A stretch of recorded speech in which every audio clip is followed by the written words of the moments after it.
बारिश की वो रात। कहते हैं बारिश का मौसम बड़ा ही सुहाना होता है। हर तरफ हरियाली और गीली मिट्टी की वो दिल को खुश कर देने वाली एक खुशबू। हर चीज की खूबसूरती मानो दोगुनी हो जाती है। आप कहीं भी जाओ, लगता है जैसे बारिश आपका पीछा ही कर रही हो। पर अगर आपका पीछा बारिश के अलावा कोई और भी कर रहा हो तो? ये कहानी 24 साल के वरुण की है। वरुण दिल्ली से मुंबई अपनी जॉब के सिलसिले में आया था। हालांकि उसे मुंबई की फास्ट लाइफ कुछ खास पसंद नहीं थी, पर वो अपने काम के लिए बहुत पैशनेट था। अपने करियर को एक नई सीढ़ी पर ले जाने के लिए वो कुछ समय के लिए मुंबई आया था। वरुण अक्सर अपने ऑफिस से लेट निकलता था, कभी कभी तो इतना लेट कि वो ऑफिस से निकलने वाला आखिरी इंसान होता था। ऐसी ही एक रात वरुण को ऑफिस में बैठे बैठे रात के 11 बज गए थे। वो अपना सामान पैक करके बिल्डिंग से बाहर निकला तो उसने देखा कि बहुत ही घमासान बारिश हो रही है। अब ना ही वरुण को कोई ऑटो रिक्शा मिल रहा था और ना ही कोई कैब। वो बस एक कोने में खड़ा बारिश से बचने की कोशिश कर रहा था। तभी अचानक से वरुण के सर पर बूंदें पड़ना बंद हो गईं। उसने सर उठाकर देखा तो उसके सर पर एक छाता था और वो छाता लिए उसके साथ ही एक आदमी खड़ा हुआ था।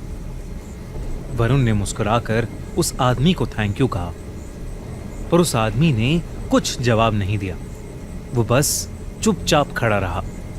वरुण ने फिर से उस आदमी से बात करने की कोशिश की। वरुण ने कहा, आपका बहुत बहुत शुक्रिया, आपके जैसे लोग बहुत ही कम मिलते हैं। इस पर उस आदमी ने कुछ सेकंड्स बाद अपनी चुप्पी तोड़ी और कहा, मेरा क्या है, मैं तो एक फकीर हूं। कल किसी और को मिला था, आज तुम्हें मिला हूं और कल किसी और को मिलूंगा। वरुण को उस आदमी की बात थोड़ी अजीब लगी। उसे लगा कि शायद वो आदमी नशे में है। वरुण तुरंत उसके छाते से निकलकर रोड पर चलने लगा, इस उम्मीद ने कि शायद आगे उसे ऑटो मिल जाएगा। पर बारिश थी कि रुकने का नाम ही नहीं ले रही थी। बारिश में चलते चलते वरुण के पैर जैसे ही जमीन पर पड़ रहे थे तो एक आवाज आ रही थी, छपा। पर कुछ दूर चलते ही वरुण ने नोटिस किया कि वो आवाज अब 2 बार आने लगी थी। मतलब उसके कदमों की आवाज के अलावा एक और कदमों की आवाज, मानो कोई उसके पीछे पीछे ही चल रहा हो। वरुण ने मुड़कर पीछे देखा तो उसके पीछे कोई भी नहीं था। वरुण के लिए ये पूरा शहर ही नया था। उसे रास्तों का इतना अंदाजा नहीं था, पर क्योंकि उसका घर ऑफिस के पास ही था तो वो जैसे तैसे पैदल ही अपने घर पहुंच गया। उस रात वरुण का रूममेट भी फ्लैट पर नहीं था। कुछ दिनों के लिए वो अपने घर गया था। वरुण अक्सर ऑफिस से आकर ही सो जाता था, पर आज का दिन कुछ अलग था। बिस्तर पर लेटा हुआ वरुण सोने की जितनी भी कोशिश करता, उसे नींद आने का नाम ही नहीं ले रही थी। उसका फ्लैट बिल्डिंग के 6th फ्लोर पर था और बाहर चल रही तेज हवा और बारिश से उसके कमरे में लगी खिड़की जोर जोर से बज रही थी। आसमान में जोरों की बिजली भी कड़क रही थी। ऐसा लग रहा था कि कभी भी कोई बादल फट जाएगा। और इसी शोर की वजह से उसके लिए पूरा माहौल बहुत ही डरावना हो गया था। वरुण की सोने की नाकाम कोशिशों के बाद वो किचन से पानी लेने के लिए उठा, पर जैसे ही वरुण ने अपने पैर कमरे के फर्श पर रखे वो चौंक गया, क्योंकि वरुण के कमरे का फर्श गीला था। उसने उठकर ध्यान से देखा तो उसे पता चला कि कमरे की खिड़की थोड़ी खुली होने की वजह से पानी कमरे के अंदर आ गया था। वरुण तेजी से उस खिड़की को बंद करने गया और जैसे ही उसने खिड़की बंद की, खिड़की के कांच पर उसे एक हाथ दिखाई दिया।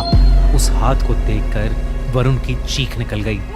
6th फ्लोर की खिड़की पर किसी का हाथ कैसे आ सकता था? वरुण डर के मारे अपने बिस्तर पर वापस चढ़ गया और उसकी आंखों के सामने वो हाथ वहां से गायब हो गया। वरुण को अब कुछ समझ नहीं आ रहा था। इससे पहले कि वो कुछ कर पाता, अचानक से फ्लैट की लाइट ही चली गई। वरुण ने अपने मुंबई के एक दोस्त को कॉल लगाने के लिए अपना फोन उठाया तो उसने देखा कि फोन को चार्जिंग पर लगाने के बावजूद उसका पूरा फोन डिस्चार्ज था। उसमें बैटरी ही नहीं थी। ये देखकर वरुण की हालत अब और खराब होने लगी थी। तभी उसे किचन से एक जोर से कांच टूटने की आवाज आई। वरुण उठकर किचन में गया तो किचन के फर्श पर एक कांच की टूटी हुई बोतल पड़ी हुई थी। नजर घुमाकर देखने पर वरुण को किचन में एक काली बिल्ली दिखी। वरुण को लगा कि शायद वो बोतल उसी बिल्ली की वजह से टूटी थी। वरुण की जान में जान आई। उसने खुद को समझाया कि इतनी तेज बारिश की रात में अकेले होने की वजह से वरुण को अजीब चीजें दिखाई दे रही हैं। उसने खुद को संभाला और किचन का कांच साफ करके अपने कमरे में वापस जाने लगा। पर वो नहीं जानता था कि उसके साथ अब क्या होने वाला था। जैसे ही वरुण अपने कमरे में वापस पहुंचा, उसकी रूह उसके शरीर से बाहर आ गई। उसके कमरे के कोने में वही आदमी खड़ा था जो उसे ऑफिस के नीचे छाते के साथ मिला था। वो आदमी बस वहां चुपचाप खड़ा हुआ था और उसके पूरे शरीर से पानी बह रहा था। बिजली कड़कने पर वरुण को उस आदमी का पूरा शरीर दिखा। उसकी चमड़ी पूरी तरह से नीली पड़ी थी। वरुण उसे देखकर सुन पड़ गया था। उसके मुंह से आवाज ही नहीं निकल रही थी।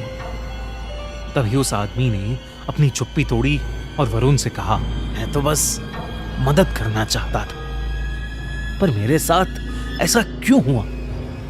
वरुण को कुछ भी समझ नहीं आ रहा था। इससे पहले कि वो कुछ बोलता, बहुत जोर से बिजली कड़की और वो आदमी अचानक से वरुण के बहुत करीब आ गया। उसका चेहरा बेहद डरावना था।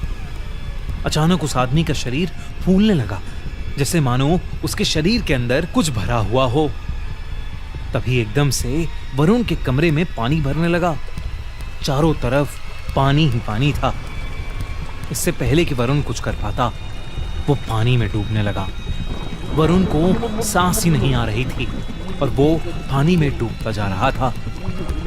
अगली सुबह जब वरुण का रूममेट घर आया तो उसने वरुण को फर्श पर गिरा हुआ पाया। उसने जैसे तैसे वरुण को उठाने की कोशिश की तो वरुण के मुंह से बहुत सारा पानी निकला, जैसे उसे किसी ने समुंदर से निकाला हो। वरुण होश में आया और उसने अपने रूममेट को पूरी बात बताई। जब वो डूब रहा था तो वरुण को एक सपना आया, मानो वो उस आदमी की जिंदगी को देख पा रहा था। उसने देखा कि एक ऐसी ही रात जब बहुत बारिश हो रही थी, वो आदमी ऑफिस से अपने घर जा रहा था। बारिश इतनी तेज थी कि जगह जगह पर बहुत पानी भर गया था।